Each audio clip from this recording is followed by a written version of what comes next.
Shalom Bapak Ibu jemaat dikasih Tuhan, mari kita merenungkan firman Tuhan di hari ini. Bapa di sorga, terima kasih atas kesempatan lagi kami ada di hari ini. Kami mau merenungkan firman-Mu, karena itu kami berdoa memohon hikmat pengertian dari Roh Kudus agar kami memahami dan kami hidupi dalam kesehari-harian kami. Dalam Kristus Yesus kami berdoa. Amin. Bapak Ibu, firman Tuhan kita terambil di dalam Kejadian 26 ayat 22. Ia pindah dari situ dan menggali sumur yang lain lagi, yaitu Ishak ya. Tetapi tentang sumur ini mereka tidak bertengkar. Sumur ini dinamainya Rehobot. Dan ia berkata, sekarang Tuhan telah memberikan kelonggaran kepada kita, sehingga kita dapat beranak cucu di negeri ini. Itulah firman Tuhan yang menjadi dasar renungan kita pada hari ini. Tema kita adalah jangan mau bertengkar. Nah Bapak Ibu, ini kisah tentang Ishak yang berada di tanah Gerar, itulah di negeri Filistin. Oleh karena kenapa dia ada di sana? Oleh karena terjadi kelaparan yang sangat besar. Nah saat itu Ishak membutuhkan air untuk bertahan hidup. Jadi Ishak menyuruh budaknya untuk menggali sumur. Tetapi di ayat 20 berkata, lalu bertengkarlah para gembala Gerar dan para gembala Ishak. Kata mereka, air ini kepunyaan kami. Dan Ishak menamai tempat itu Esek, artinya pertengkaran. Kemudian ayat 21, Ishak pun pindah ke tempat lain dan menemukan air. Namun para gembala Gerar dan para gembala Ishak bertengkar lagi. Dan Ishak menamai tempat itu Sitna, artinya permusuhan. Kemudian Ishak mengalah dan pergi ke tempat lain lagi. Ayat 22 berkata, dan Ishak pindah lagi dari situ dan menggali sumur lain. Dan untuk sumur ini, mereka tidak bertengkar lagi. Sebagaimana ayat yang kita baca tadi. Dan Ishak menamai sumur ketiga itu adalah Rehobot. Artinya, kelegaan atau kebebasan. Nah Bapak Ibu, Saudara, apa pelajaran yang kita dapat petik dari peristiwa atau dari kisah hidup Ishak bersama dengan para gembala Gerar ini? Yang pertama adalah mari kita jangan mau hidup dalam pertengkaran. Jangan mau diprovokasi atau jangan mau dipancing untuk kita dalam kehidupan ini bertengkar satu dengan yang lain. Jangan marah, jangan panas hati dengan orang yang memang hidupnya mau mengusik dan mengganggu kehidupan kita. Nah belajarlah dari Ishak. Dia tidak meladeni sikap dan perlakuan para gembala Gerar. Tetapi malah dia pergi untuk menggali sumur di tempat yang lain. Meskipun dia punya alasan banyak hal. Yang pertama, meskipun Ishak punya hak atas sumur-sumur itu, tetapi Ishak tidak mempertahankannya.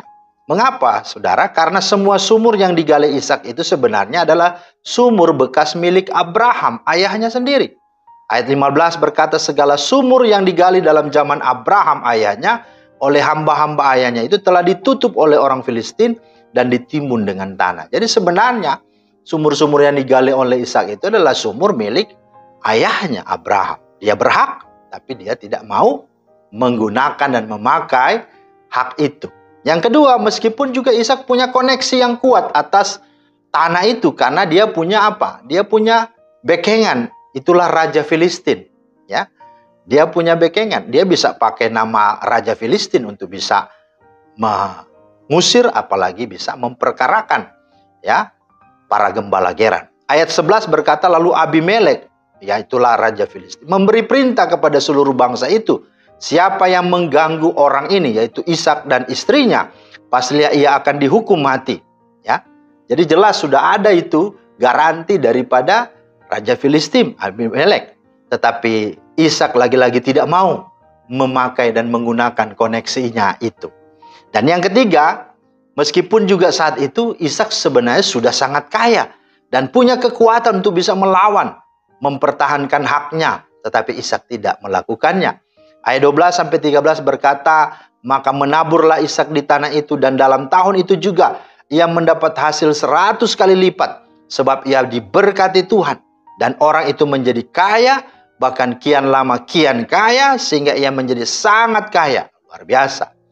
Ini sesuatu yang sungguh-sungguh boleh disebut sebagai kesempatan untuk Ishak memakai kekayaannya untuk bisa mengusir, bahkan bisa berbuat hal yang jahat juga kepada para gembala Gerar. Tetapi dia tidak melakukannya. Ini luar biasa. Nah, pelajaran keduanya adalah bahwa usaha tidak akan pernah mengkhianati hasil. Kesabaran dan iman tidak akan pernah mengecewakan dan tidak akan pernah sia-sia. Bahwa pada akhirnya orang-orang yang berharap pada Tuhan, orang-orang yang tidak mau hidup dalam pertengkaran, tidak mau terprovokasi, tidak mau terpancing, orang yang mengalah dan mau sungguh hidup dalam damai, justru dibuat Tuhan menemukan sumber mata air yang baik. Justru Tuhan membawa mereka kepada sesuatu kehidupan yang tidak ada lagi di sana pertengkaran. Itulah sumur yang disebut dengan Rehobot. Dan pada waktu itu dikatakan oleh Ishak di sana lewat firman ini, dia berkata, sekarang Tuhan telah memberikan kelonggaran kepada kita sehingga kita dapat beranak cucu di negeri ini.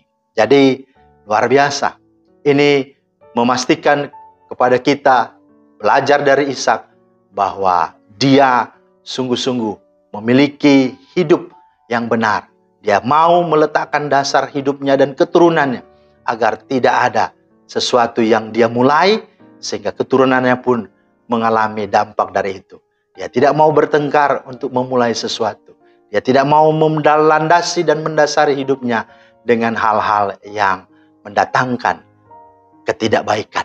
Karena itu kita bersyukur orang-orang yang demikian justru dipimpin, dituntun Tuhan kepada kedamaian, kepada kebahagiaan.